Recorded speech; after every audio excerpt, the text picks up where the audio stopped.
Hello बच्चों, let's read this question. The question anisole reacts with HI to form dash.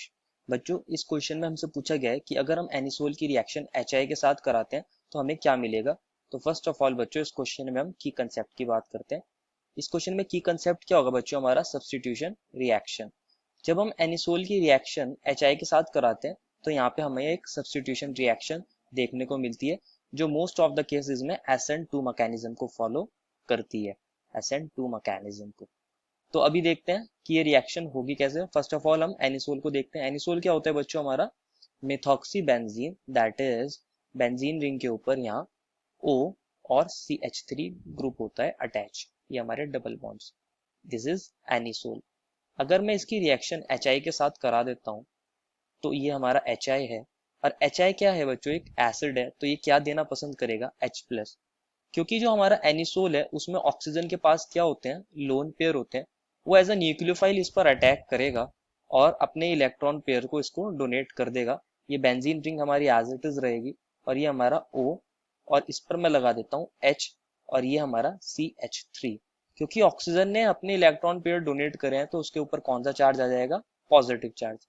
अब हमारा एक और न्यूक्लियोफाइल जो I नेगेटिव है वो अटैक करेगा।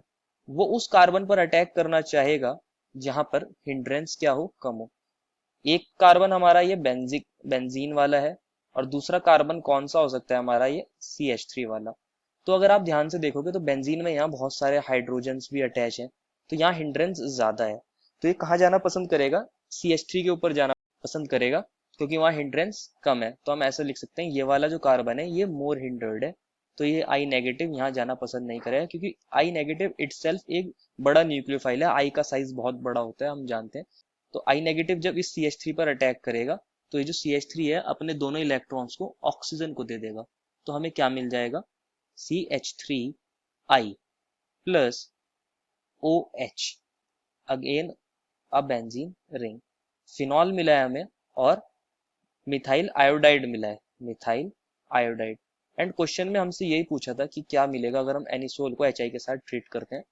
Therefore, the final answer is anisole reacts with HI to form phenol and methyl iodide.